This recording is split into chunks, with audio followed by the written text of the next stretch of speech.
Muito bem, voltamos a falar direto da página do Jornal Visão Espírita no YouTube e no Facebook para mais uma gota de Espiritismo, mais uma gota de O Livro dos Espíritos, livro 3º, capítulo 12º, Perfeição Moral. Estamos no item As Virtudes e os Vícios, e as questões estudadas hoje serão 896 e 897, com desdobramentos A e B, 897A e 897B. Vamos estudar? Vamos lá. 896. Há pessoas desinteressadas, mas sem discernimento, que distribuem seus bens sem real proveito, por não saberem empregá-los de maneira razoável. Elas têm algum mérito? Resposta: têm o mérito do desinteresse, mas não o do bem que poderiam fazer. Se o desinteresse é uma virtude, a prodigalidade, gastar dinheiro sem pensar, desnecessariamente e superfluamente, a prodigalidade impensada é sempre, no mínimo, uma falta de juízo. Da mesma forma que a fortuna não é dada a uns para ser jogada ao vento, também não é dada a outros para ser enterrada num cofre forte. Trata-se de um depósito do qual terão de prestar contas, respondendo por todo o bem que poderiam ter feito e que não fizeram, por todas as lágrimas que poderiam ter enxugado com o dinheiro dado aos que eles não tinham necessidade, ao que deles não tinham necessidade. Então veja bem, a utilização providencial da fortuna não é uma situação do tipo, olha, eu por ter muito dinheiro, então distribuo, gasto tudo e uso para viver a vida. Tá, esse desinteresse, se fosse desinteresse total, esse é o mérito. A prodigalidade, não gastar o dinheiro desnecessariamente, não, porque quando você tem dinheiro a mais do que você precisa, você tem, eu tenho, nós temos necessidade de amparar aqueles que não têm, ou com salário digno, ou com situações, com fundações que ajudam quem precisa, enfim, dá um fim útil a esse dinheiro, não é só para eu guardar. Ninguém veio com a riqueza única e exclusivamente para ser rico e ficar abastecendo os seus gostos pessoais e vivendo na opulência enquanto muita gente passa fome. Não se engane, é uma prova gravíssima pela qual estaria passando o sujeito com a fortuna e que não entendeu. Gastar demais sem proveito para ninguém ou guardar no cofre forte tem a mesma função. É grave, muito, muito, muito grave. Tanto a prodigalidade quanto a avareza são muito graves. Se veio com a possibilidade de ficar rico muito rapidamente, ou rico de herança, enfim, ficou rico, tem uma missão de colocar esse dinheiro em ação a favor daqueles que precisam. A gente falou nos vídeos anteriores sobre a escravização moderna, né? Que é tão grave quanto a escravização do passado. É um absurdo que isso aconteça. E essas pessoas precisam ser punidas, porque é uma ideia de que alguém possa ser usado. Quem tem uma empresa, uma loja, alguma coisa assim, que tem funcionário, e esse funcionário recebe um salário que só dá para ele comer e dormir sobre um teto, ele é um escravizado moderno, guardando as devidas proporções. Se você está fazendo o máximo e é só isso que você tem condições, tudo bem. Até que tudo bem. Mas que o trate com a melhor das formas possíveis. Agora, se você está cada vez mais, juntando mais, vivendo na opulência e seus funcionários numa situação degradante, você é um escravizador moderno. Certo?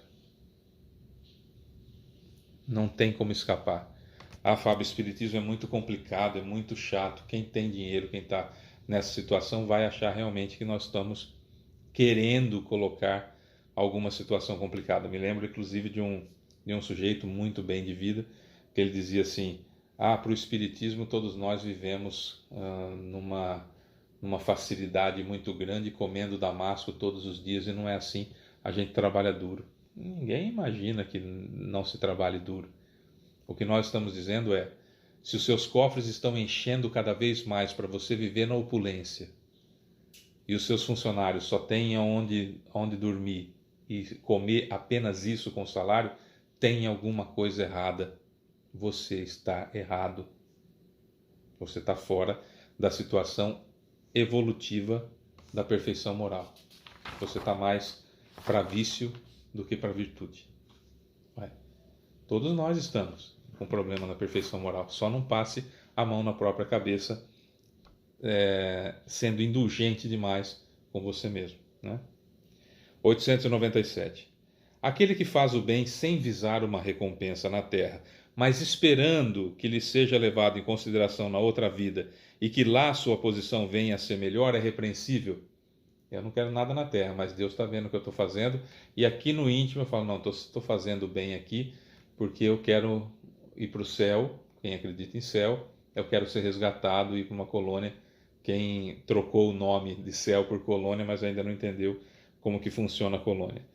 E esse pensamento prejudica o seu adiantamento? Eu faço o bem porque eu quero gozo futuro? Resposta: é preciso fazer o bem por caridade, isso é, desinteressadamente. Se eu faço o bem porque eu quero que o outro esteja bem, está dentro dos padrões cristãos. Se eu faço o bem porque Deus vai levar em conta e eu vou para o céu, isso é egoísmo, velho. Você só está pensando em você. Você está usando o outro como trampolim para você ir para o céu. Essa é a realidade dos fatos, tá? 897A.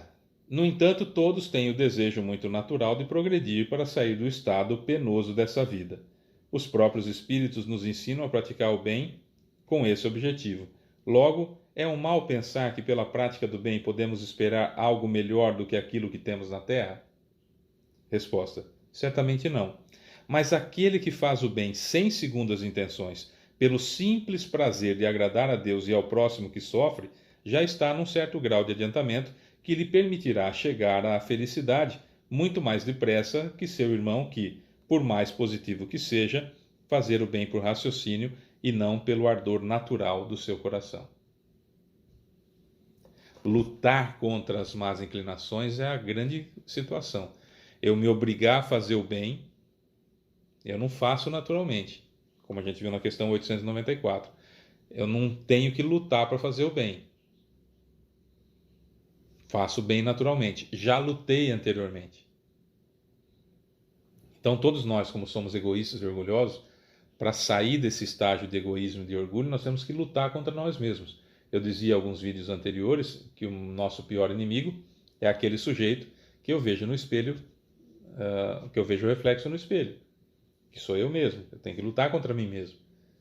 Então, lutar contra o egoísmo e lutar contra o orgulho é meritório ao extremo. Agora, fazer o bem porque eu quero ir para o céu, fazer o bem porque eu quero ir para a colônia espiritual, não vai ter muito mérito, porque eu estou fazendo o bem com interesse, e isso é egoísmo. Isso é uma faceta, é uma face do egoísmo. Eu tenho que fazer o bem porque eu não posso imaginar, não posso conceber a situação daquele sujeito que é meu irmão, que foi criado por Deus, a imagem e semelhança de Deus, como eu fui em espírito, que está numa encarnação difícil. Eu tenho dinheiro, ele não tem. Não quer dizer que eu sou melhor do que ele, são provas diferentes. A maioria das pessoas que tem muito dinheiro se acha privilegiado ou acha que tem porque trabalhou e o outro não, que o outro é vagabundo. Via de regras, você ouve muito assim: olha, eu levanto 8 horas da manhã todo dia, meu amigo, eu trabalho o dia inteiro, eu não tenho isso aqui de graça não. Quantos levantam 5 da manhã e estão numa prova diferente da sua e não têm o dinheiro que tem? Ou não sabem administrar o bem que teriam. Não é essa a questão é que são provas diferentes. Você não é melhor do que ninguém. Até porque se fosse melhor, não se acharia melhor do que os outros. Que é uma qualidade de quem é mais evoluído, é não ter orgulho, não é? Então, não se acha melhor do que o outro. Esse é um ponto extremamente interessante. No desdobramento B da 897, Kardec ainda pondera: não há nesse caso uma distinção a ser feita entre o bem que se pode fazer ao próximo e o cuidado com que se empenha em corrigir seus defeitos? Pressupomos que fazer o bem com o pensamento de que isso será levado em conta na outra vida é pouco meritório, entendemos isso. Mas melhorar-se, vencer as paixões, corrigir o seu caráter com vistas a aproximar-se dos bons espíritos e a elevar-se é igualmente um sinal de inferioridade? Resposta: não, não. Por fazer o bem, queremos dizer ser caridoso. Aquele que calcula o que a boa ação pode trazer-lhe na vida futura, assim como na vida terrena, age de forma egoísta. Foi aquilo que eu acabei de falar.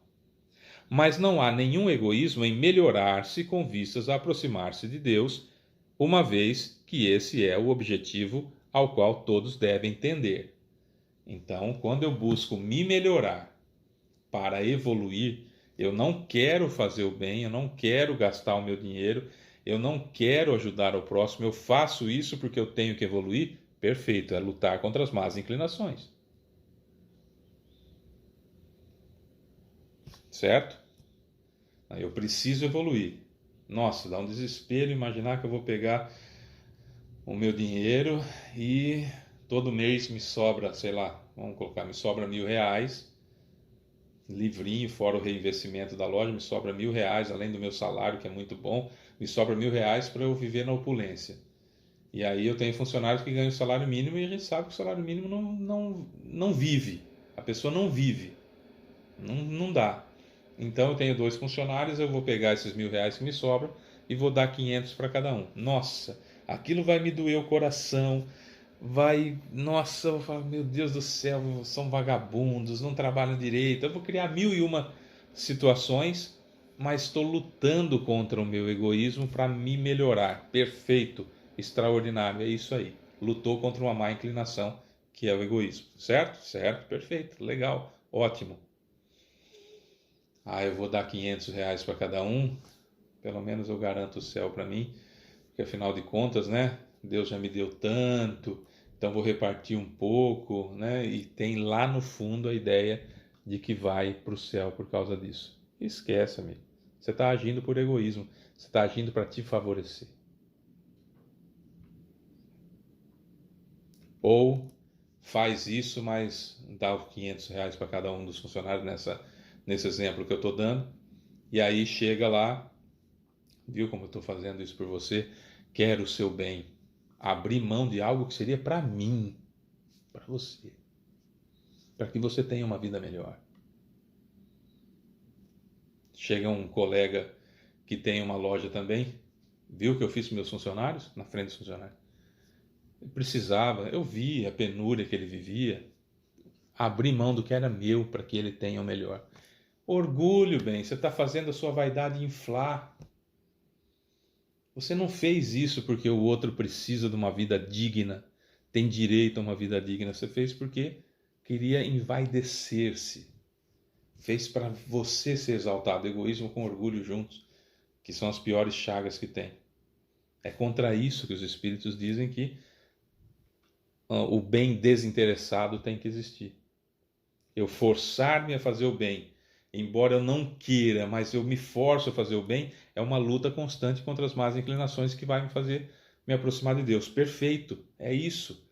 Ninguém dorme um dia Fábio Pereira e no outro acorda Chico Xavier evoluído. Não. É uma luta constante contra as más inclinações. Reconhece-se o verdadeiro espírita por sua transformação moral. Descobriu o que é errado, para de fazer. E pelos esforços que faz para domar as más inclinações. A luta diária contra o desejo de fazer aquilo que a gente sempre fez. Por isso que eu falo que é a luta entre o certo e o fácil. O certo, que é o que nós estamos aprendendo com o Espiritismo, que é o que Jesus ensinou a fazer, e o fácil é aquilo que a gente faz há muitos séculos, há muitas vidas, e que a gente tem que lutar contra. É isso, toda vez que há luta voluntária para me aproximar de Deus, ótimo, extraordinário. Para eu evoluir, perfeito.